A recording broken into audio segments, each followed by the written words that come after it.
Avez-vous déjà vécu des phénomènes paranormaux? Peut-être rencontré au détour d'un couloir un fantôme ou une entité maléfique? Ou encore cette sensation étrange d'être observé? Si la réponse est oui, alors vous êtes cordialement invité par Alex Sol. Bonjour, je suis Abigail et j'espère que vous allez bien. Aujourd'hui, je vais vous parler du roman d'Alex Sol, Vous êtes cordialement invité. Il est parfait pour les vacances de Toussaint. Angoisse, frissons, les cheveux qui se dressent sur la tête, sueur froide, un petit peu d'amour, beaucoup de paranormal, de tragédie, drame, bref, il est génial. Mais avant de rentrer dans le vif du sujet et vous conter plus ou moins l'histoire sans vous donner les détails de ce roman, je vais vous présenter Alex. Vous pouvez retrouver Alex sur son site internet à alexsol.fr. Sur la page d'accueil, vous avez une courte biographie qui vous dit qui est Alex Sol, donc que c'est un écrivain de thriller, de romans d'horreur et de fantasy, qu'elle est née à Montauban dans le sud de la France. Elle a vécu à Toulouse, puis à Paris, puis de nouveau à Toulouse, avant de partir pour Montréal pour 2 années. Depuis juillet 2021, elle est de retour à Toulouse où elle se consacre à 100% à l'écriture. Petite chose assez intéressante sur son site, c'est qu'elle a mis ses travaux en cours. Donc nous constatons que vous êtes cordialement invité à un tome 2 qui est actuellement à la correction. On en voit d'autres qui sont à la réécriture et on voit que 4 romans sont actuellement en écriture. À savoir par exemple Vous êtes cordialement invité qui est en tome 3 qui est à 25%. C'est génial de voir sa progression mise à la vue de tous. C'est très intéressant, vraiment sympathique. Vous pouvez également voir ses romans là en surbrillance. Tous les romans qu'elle a écrits vous sont proposés, comme vous pouvez le constater. Elle les a classés par catégorie horreur, fantastique, science-fiction, urban fantasy. Vous avez également sa boutique où vous pouvez les commander. Vous avez votre possibilité de vous fabriquer un compte et le contact. Vous pouvez la joindre sur ses différents réseaux sociaux, en email bien sûr. Elle a donc un Facebook. Voilà, donc si vous avez un site Facebook, vous pouvez y aller. Elle a également Instagram où elle est extrêmement présente et c'est truffé de petits trésors vraiment sympathiques, très active sur Instagram. Elle a également un X, anciennement Twitter. Toutefois, je tenais à vous préciser que la dernière fois qu'elle a posté sur Twitter, enfin X, excusez-moi, c'était en octobre 2022, donc elle n'est pas très présente sur Twitter. Si vous voulez la suivre, je vous conseille de prendre Instagram. Vous pouvez trouver le livre dans toutes les librairies, mais également sur le site d'Alex, comme j'ai pu vous le montrer précédemment. Maintenant, je vous lis le résumé. 24 août 2007. Un incendie ravage une partie du manoir de Beaunon, qui héberge une colonie de vacances. Les animateurs sortent 4 adolescents inconscients et recouverts de sang des flammes. Dans les jours suivants, un article de journal stipule que les enquêteurs envisagent la piste criminelle. Mais très vite, l'affaire est classée sans suite et le centre de vacances est fermé définitivement. 12 ans plus tard, les 4 survivants, qui n'ont aucun souvenir de l'événement, reçoivent d'étranges courriers les conviant à la soirée d'inauguration du manoir qui accueillait la colonie. Lorsqu'ils arrivent, leurs plats préférés ont été servis à table. Mais impossible de savoir qui les a invités, car personne n'est là pour les recevoir. On pourrait mettre la bande-son des Contes de la Crypte sur ce résumé, ça irait parfaitement bien. Mais si je fais ça, je vais avoir des problèmes de droit d'auteur et également avec le narrateur des Contes de la Crypte. Et honnêtement, il n'a pas l'air très commode. Je suppose que vous n'aimeriez pas trop vous retrouver un jour avec Gaston, surtout face à face. Même s'il y aurait de quoi se poiler. Pas flippant du tout. Je vais vous donner la caractéristique des personnages et vous étendre un peu le lieu. Hicham Marouni est un jeune homme musulman de 28 ans. Il a une jeune sœur, Soraya, avec qui il est très protecteur. Il s'occupe de la sécurité du foyer ainsi que de sa mère veuve depuis quelques années. Chloé Palazzi est une jeune femme sûre d'elle, investie professionnellement et bourrée d'ambition. C'est une immigrée italienne au caractère bien trempé. Marie-Sophie de Villiers, dit Soph, est une descendante de la noblesse. C'est une jeune femme attirée par l'art, elle est polyglotte et toujours en quête de savoir. Alexandre, dit Alex, dont les parents étaient les gardiens du manoir Beaunon, est un jeune homme torturé par des visions du passé. Il est cependant fort, courageux, pugnace et en quête de réponse. Le manoir Beaunon est décrit comme une architecture imposante sur plusieurs niveaux. Son aspect gothique détonne avec son jardin entouré de vieilles vignes et de champs. Sommes-nous perdus dans les Cévennes ou au fin fond de la Méditerranée? Entre la beauté des salons, les couloirs ornés de peintures d'anciens propriétaires et des boiseries soigneusement sculptées, le manoir Beaunon n'est rien de moins qu'une œuvre d'art.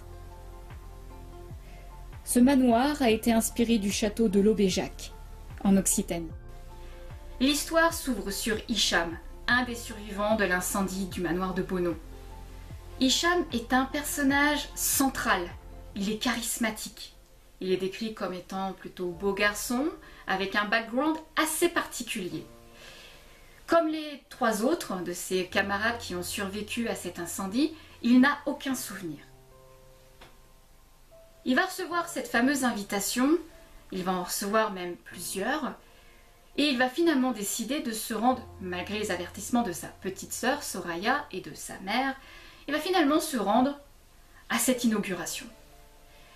Là-bas, il va à nouveau faire la rencontre de ses camarades de l'époque, Chloé, une petite snob rouquine qui a un côté pincé et hautain, Sophie, une petite aristocrate assez bourgeoise mais qui refuse son nom à particules et qui a plutôt l'air d'un baroudeur écoutant du Nirvana du matin au soir, et le petit dernier, Alex, plutôt beau garçon, grand, ténébreux, qui lui aussi a des petites particularités. Et ça, on le découvre au fur et à mesure de l'histoire.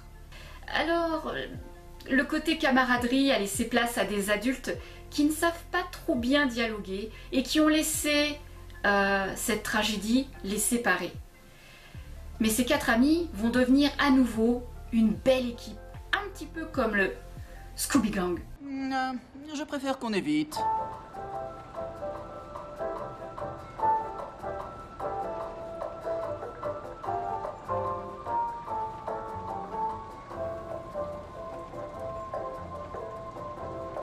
Hicham, Chloé, Sophie et Alex vont devoir redoubler d'ingéniosité durant cette enquête pour essayer de se sortir de ce manoir qui sont en train de leur faire vivre de véritables cauchemars. Et quand je dis cauchemar, c'est que ça leur travaille sur le cerveau. Entre les illusions, ce qui est vrai, de ce qui est faux, ils ne savent plus exactement en faire la différenciation. Le pire, je pense, c'est quand même pour Hicham. Il essaie de rester fort, il essaie de rester concret sur ce qui se passe, alors que Chloé et Sophie essayent plus ou moins de se réconcilier avec leur propre passé. Hicham également, je vous ai dit, il a un background assez particulier. Je vous en dirai pas les détails, je vous laisserai découvrir le livre. Pour ce qui est d'Alex, il a une certaine forme d'hypersensibilité, d'une hyper-empathie. Et c'est comme s'il avait quelques notions de médiumnité. Il arrive à voir des choses, à voir des gens morts. Mais ces personnes qui gravitent tout autour d'eux dans le manoir ne sont pas que des bonnes entités.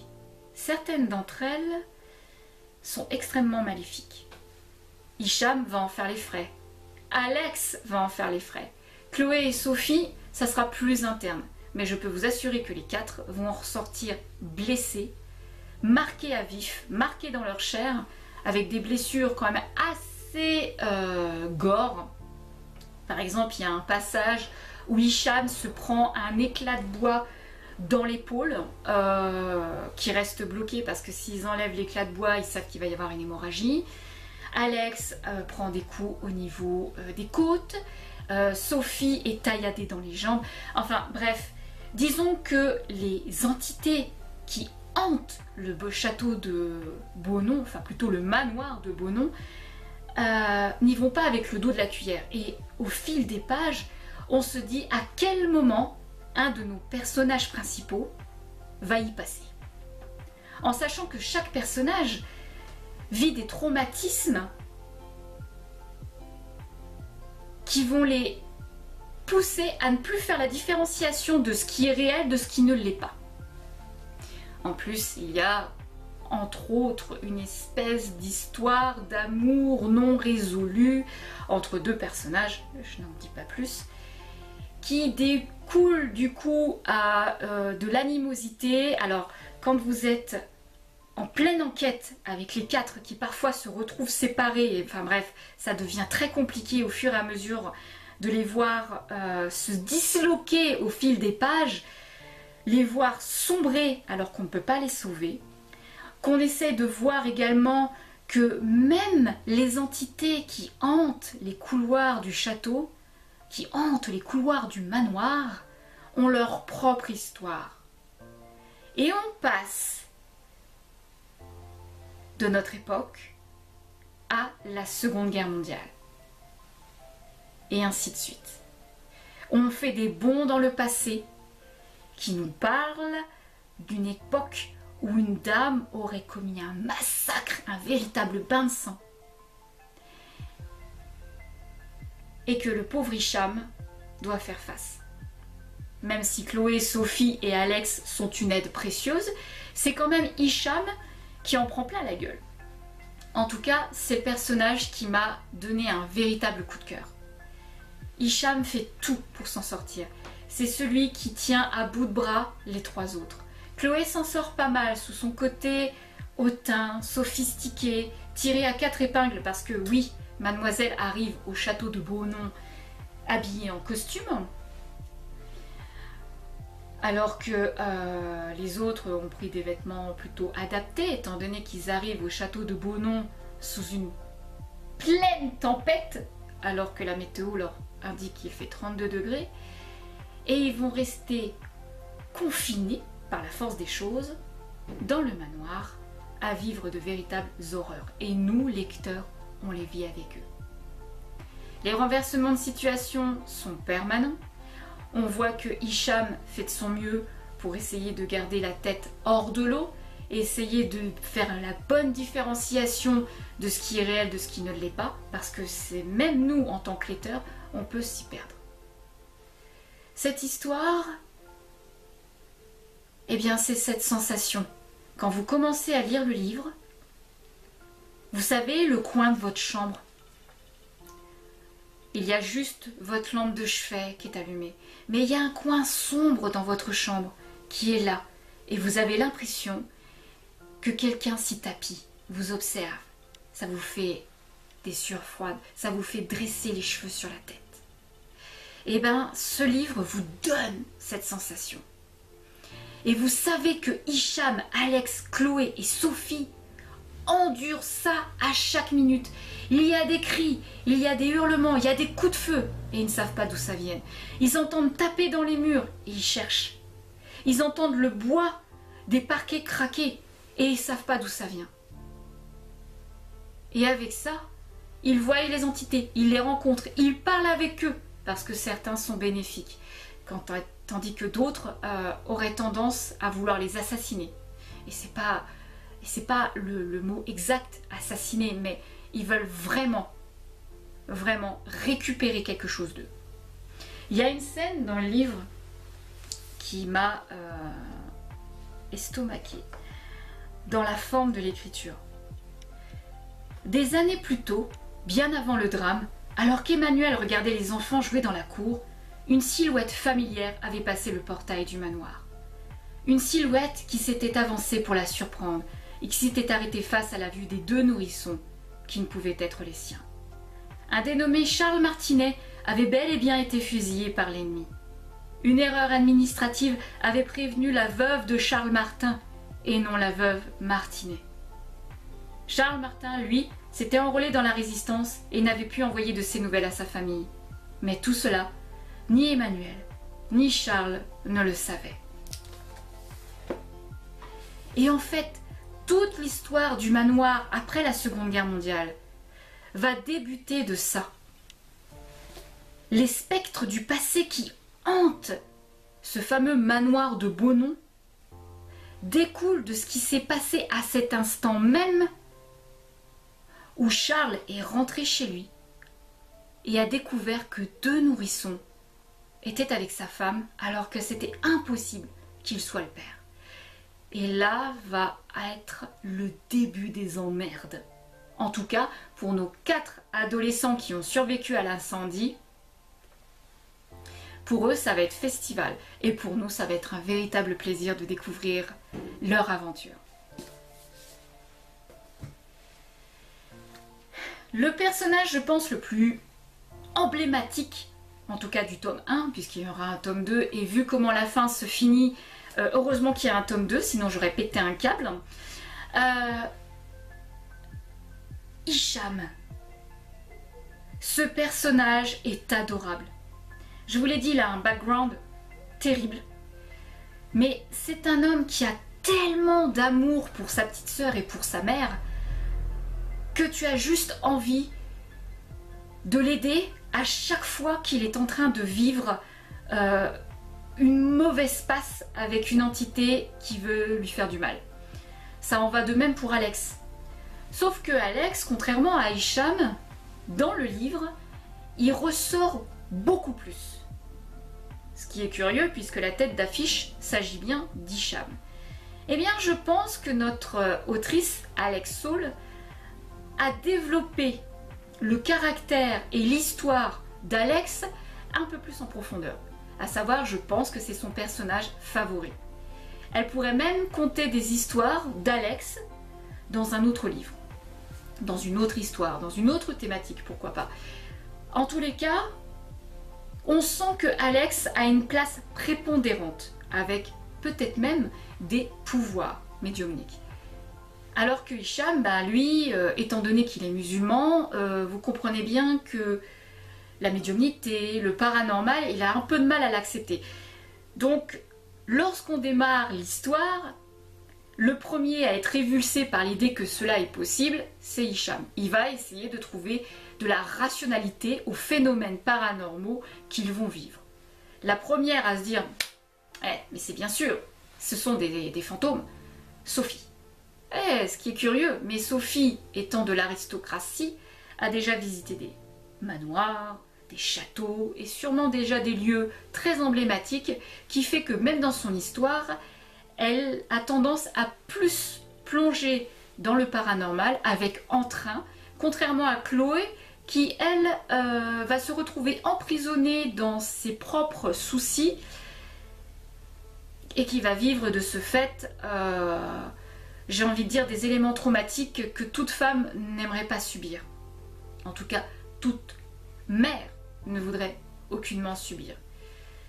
Je ne rentre pas dans les détails, sinon je vais vous spolier à fond et c'est pas le but. Là, ce que je suis en train de vous faire, c'est un énorme résumé du livre. Pour ce qui est de Sophie, elle est plus ou moins éteinte dans l'histoire. Elle est présente, mais on la voit pas tant que ça. Sophie, c'est la jeune femme qui va essayer de se montrer forte, plutôt costaud dans les événements les plus terribles que vont endurer nos 4 alcoolites, et se montrer peut-être un peu plus énigmatique lorsqu'il concerne ses souvenirs, parce que c'est pas elle qui va pousser à ce que les autres se rappellent de cet élément traumatique qu'était cet incendie. C'est Chloé.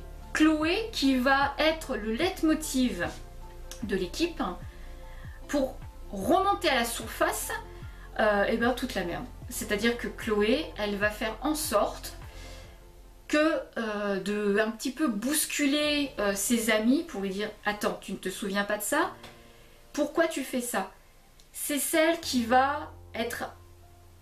écoutez, c'est pas compliqué. Chloé, c'est le cerveau de l'équipe. C'est celle qui réfléchit. C'est celle qui va pousser les autres. Hicham, c'est plus les muscles. C'est la rationalité. C'est essayer de comprendre ce qu'il ressent. Alex est beaucoup plus dans la sensibilité. Il est très facilement, influencé par les fantômes. Surtout qu'il y a également l'idée de possession qui sera pour beaucoup de nos protagonistes un événement difficile, où même nous en tant que lecteurs, à un moment donné, on se perdra à savoir qui est dans quel corps et qu'est-ce qu'il est en train de vivre. Parce qu'il y a tellement de personnages qui vont graviter autour d'eux qu'à un moment donné, eh bien, on s'y perd un peu. C'est peut-être le petit point négatif qui est du livre. Ce roman, quand on le lit, on a l'impression de se retrouver dans les dédales du manoir que nous pouvons voir dans le film de 1943, The Hauntings, et également son remake de 1999. On a un petit côté Scooby-Doo ou le Club des 5, en tout cas en ce qui concerne notre petite équipe de choc qui se battent contre les forces maléfiques de ce manoir. Et également, pour beaucoup, pour ceux qui ont vu ce film qui était juste magnifique avec Nicole Kidman, Les Autres. Il y a cette sensation de lourdeur tout au long des chapitres qui prend beaucoup de place. On a la sensation que ce château, ce manoir baigne dans la brume, la pluie, les orages en permanence, depuis que en tout cas les protagonistes sont arrivés au château. C'est cette sensation que nous avons. On a l'impression qu'ils sont bloqués à l'intérieur, où ils ne peuvent absolument pas trouver une porte de sortie, où la seule porte de sortie qui semble être la leur, c'est la mort. Les vignes, on a l'impression également qu'ils sont pourris. Vraiment, on a une inversion de l'aspect qui est normalement beau et magnifique avec le patrimoine que peuvent ressortir un manoir ancien de cette époque aussi lointaine. Et bien en fait c'est un peu comme Stranger Things. Hop, vous avez le monde du dessus et l'upside down. Et c'est exactement ce qu'on retrouve dans ce livre. Il y a un mélange parfait, parfaitement bien équilibré entre les différentes possibilités que offrent actuellement les films parlant de fantômes, de possession et également de hantise. C'est parfaitement orchestré. Ce que je vais peut-être quand même reprocher à ce livre, c'est la multitude de personnages qui tournent autour de nos 4 héros. Honnêtement, à un moment donné, on s'y perd un peu avec qui et qui fait quoi. C'est le seul petit point noir qui est à voir dans ce livre. Tout le reste, ça est très bien et c'est vraiment parfait pour une bonne soirée au coin du feu avec une bonne tasse de chocolat chaud ou de thé, en particulier lorsqu'il pleut. J'espère que ce gros résumé de livre vous aura plu, vous aura donné envie de le découvrir. Dites-moi dans les commentaires si vous-même, vous avez déjà vécu des phénomènes paranormaux. Est-ce que il vous est déjà arrivé des trucs de dingue que vous n'avez pas d'explication, mais que vous savez que vous avez fait la rencontre d'une entité ou que vous avez vécu une hantise? N'hésitez pas à partager ça avec la communauté. Je pense que tout le monde sera fasciné de découvrir votre histoire. Sur cela, je vous dis, prenez soin de vous et à très bientôt pour une prochaine vidéo. Bye!